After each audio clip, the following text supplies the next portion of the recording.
করিনি। ঠিক আছে, আমরা যারা বিশেষ করে আমরা প্রথম গেজেটে ছিলাম, আমরা খুবই আশাবাদী, আমরা কেউ চিন্তাও করিনি আমি দ্বিতীয় গেজেটে আসবো না। যেই প্রজ্ঞাপন দেওয়া হয়েছে, ক্লিন ইমেজের কথা বলা হয়েছে। ক্লিন ইমেজের কোনো ক্রাইটেরিয়া আপনি কি জানেন? আপনার ক্লিন ইমেজ কি? আপনাকে কোনো ক্রাইটেরিয়া সেট করে দেওয়া আছে? এখানে যারা আছে কেউ জানে রাষ্ট্রীয়ভাবে আমাদের ক্লিন ইমেজের জন্য আমাদের কি আছে? কোন ক্রাইটেরিয়ায় পড়লে আমার ইমেজটা ক্লিন? তাহলে আমার এই 2 মাসের মধ্যে, আমার গেজেট হলো অক্টোবরের 15 তারিখ, এই 2 মাসের মধ্যে আমার এমন কি হলো যে আমার ইমেজ এখন আর ক্লিন না? আমি তখন ক্লিন ইমেজ হিসেবে যদি গেজেটেড হই, এখন আমি আমার ইমেজ ক্লিন না, এমন কি হয়ে গেল?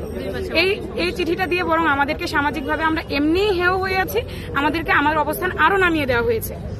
আপনাদের কারণ কি দর্শানো হয়েছিল আপা? মানে কি কারণ হিসেবে চিঠিতে যেটা বলা হয়েছে, ডিজিএফআই আর এনএসআই রিপোর্টে আমাদের প্রাক চারিত্রিক বিরূপ মন্তব্যের কারণে এবং ক্লিন ইমেজের কারণে।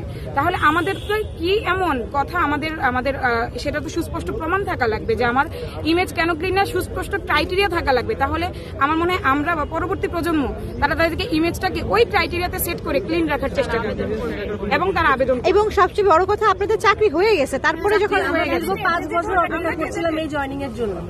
দীর্ঘ 5 বছর, একটা বিসিএস কিন্তু একদিনে হয়ে যায় না। আর একজন প্রার্থী শুধু, মানে আমি শুধু না, আমার সাথে আমার পুরো পরিবারের সাথে জড়িত।